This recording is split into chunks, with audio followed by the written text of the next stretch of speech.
জীবনটা সহজ নয়, জীবনটাকে সহজ বানিয়ে নিতে হয়। কখনো প্রার্থনা করে, কখনো অপেক্ষা করে, কখনো ক্ষমা করে, আবার কখনো এড়িয়ে গিয়ে। যে মানুষগুলো মূল্যায়ন করে না তাদের জন্যই মানুষ কাঁদে, এবং যারা মূল্য দেয় তাদের জন্য মানুষ কাঁদে না।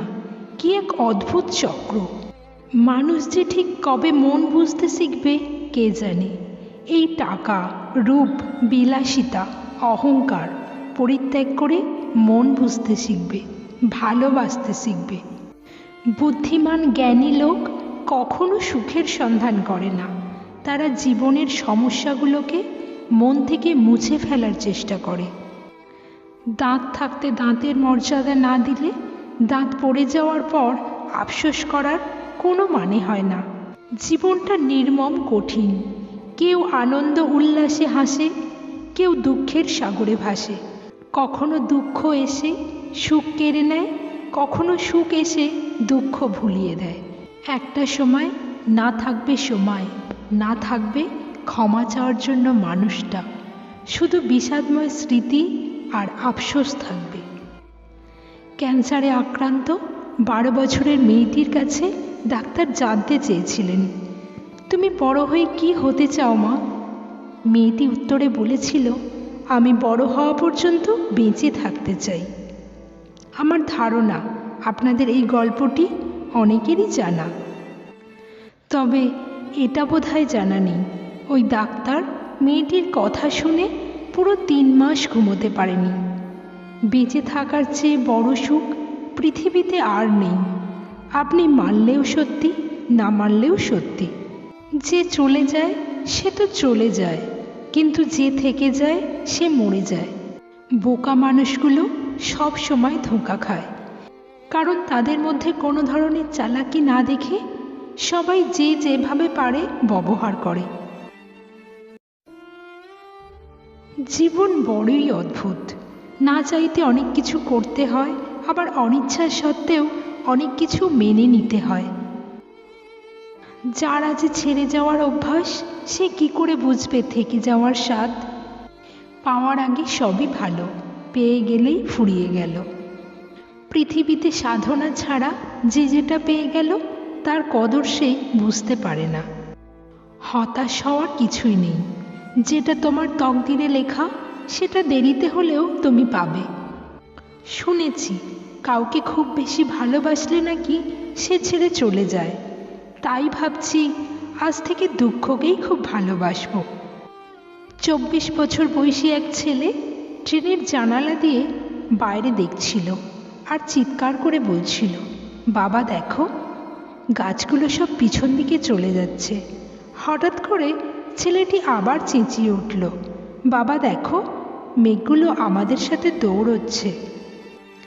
পাশে বসে থাকা দম্পতি ছেলেটির শিশুসুলভ আচরণের প্রতি করুণ দৃষ্টিতে তাকিয়ে বৃদ্ধ বাবাকে বলল, আপনি আপনার ছেলেকে কেন কোনো ডাক্তার দেখাচ্ছেন না? উত্তরে হেসে বাবা বলল, আমি দেখিয়েছি, আমরা হাসপাতাল থেকেই আসছি। আমার ছেলে জন্মান্ধ, আজ থেকেই সে তার চোখের আলো ফিরে পেল, আজকেই সব কিছু দেখতে পাচ্ছে। পৃথিবীতে প্রতিটি মানুষের একটি করে গল্প থাকে। কাউকে ভালোভাবে না জেনে তার সম্পর্কে কিছুই বিচার করে ফেলা ঠিক না। সত্যিটা আপনাকে চমকে দিতে পারে। জীবনটা আসলেই সরল অঙ্কের মতো। শুনতে মনে হয় খুবই সহজ, কিন্তু সমাধান করতে গেলে বোঝা যায় যে কতই না কঠিন। বৃষ্টি না আসলে বোঝা যায় না ছাতার কোথায় ছিদ্র আছে, তেমনি খারাপ সময় না আসলে বোঝাই যায় না কার মনে কি আছে। একদা এক বাচ্চা ছেলে তার বাবার কাছে বায়না ধরল সে সার্কাস দেখতে যাবে। বাবা তাকে সার্কাস দেখাতে নিয়ে গেলেন। সার্কাস শুরুর আগে বাবা তার ছেলেকে সার্কাসের তাঁবুর বাইরে রাখা বিভিন্ন পশু পাখির খাঁচার সামনে দিয়ে ঘুরিয়ে পশু পাখি দেখাচ্ছিলেন। দেখতে দেখতে তারা হাতির সামনে চলে আসলো। তারা দেখতে পেল হাতিটা খাঁচায় বন্দি রাখার বদলে একটা চিকন শিকল দিয়ে পায়ে বাঁধা আছে, যেটি হাতি চাইলেই ছিঁড়ে পালিয়ে যেতে পারে। কিন্তু আশ্চর্যের বিষয় হলো হাতিটি সেই চেষ্টাই করছে না। এটি দেখে ছেলে খুব অবাক হলো এবং তার বাবাকে এর কারণ জিজ্ঞাসা করল। বাবা হাতির মালিককে ডেকে এর কারণ জিজ্ঞাসা করলেন। হাতির মালিক উত্তর দিল, যখন এই হাতিগুলো অনেক ছোট ছিল তখন আমরা তাদের এই সাইজের শিকল দিয়ে বেঁধে রাখতাম। সে সময় তারা ছেঁড়ার অনেক চেষ্টা করত এবং ব্যর্থ হতো। সেই বয়সে এই শিকল তাদের আটকে রাখার জন্য যথেষ্ট ছিল। এই অবস্থায় যখন তারা বড় হতে থাকে তারা বিশ্বাস করে নেয় যে এই শিকল ছেঁড়া কখনোই সম্ভব নয়। তাই এখন তারা সেই শিকলের চেয়ে অনেক বেশি শক্তিশালী হলেও তাদের বিশ্বাসের কাছে তারা বাধা পড়ে আছে এবং তা ছিঁড়তে চেষ্টা করে না। গল্পের অনুপ্রেরণামূলক শিক্ষা।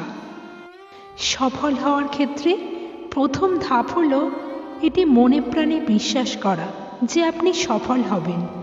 বাধা যতই আটকে রাখার চেষ্টা করুক, সফলতার বিশ্বাস মনে নিয়ে নিজের চেষ্টায় চালিয়ে যেতে হবে। আনন্দে থাকার উপায়। পরচর্চায় কান দিও না, উপেক্ষা করো লোকে তোমাকে নিয়ে কি বলল। নিজের জীবনের পরিকল্পনা নিজে করো। যে কোনো অবস্থায় ভালোটা খুঁজে বের করো। কৃতজ্ঞতার মনোভাব বৃদ্ধি করো। ভালোবাসো আর প্রাণ খুলে হাসো। যে তোমাকে অবহেলা করে তাকে ধন্যবাদ দিয়ে দূরে সরে যাও, কারণ তার অবহেলার কারণেই হয়তো তোমার জীবনে হবে উন্নতি। অবহেলা থেকে মানুষ অনেক কিছু শিখতে পারে। অবহেলায় মানুষের জ্ঞান বৃদ্ধি হয়। অবহেলা মানুষের ঘুমন্ত মস্তিষ্ককে জাগ্রত করে দেয়। থাকতে চাইলে তুমি আটকে রাখার চেষ্টা করতাম, চলে যেতে চাইলে তাই বাধা দিলাম না। যাকে অন্যের পাশে দেখলে কষ্ট হয় তাকে নিজের পাশে যত্ন করে রাখতে জানতে হয়। শুধুমাত্র কিছু মানুষের মুখে হাসি দেখার জন্য বুক ভরা কষ্ট, যন্ত্রণা, মানসিক চাপ, সেই সাথে চোখের কোনো এক কোণ থেকে নোনা পানি গড়িয়েও আমি খুব ভালো আছি বলতে পারাটাই জীবন। ভারী অদ্ভুত আর খুব বেশ জটিল। কখনো কখনো আমরা চলে যাব বলেও আসলে থেকে যেতে চাই। আমরা এমন একটা জেনারেশনে আছি যেখানে সম্পর্কের মূল্যায়ন নেই, আবেগ অনুভূতির দাম নেই, বিশ্বাসের মর্যাদা নেই, কথা দিয়ে কথা রাখার কোনো প্রচেষ্টা নেই, সব ঠুনকো। আবেগ অনুভূতি যেখানে হারিয়ে যায় সেখানে সম্পর্কের মৃত্যু অবধারিত।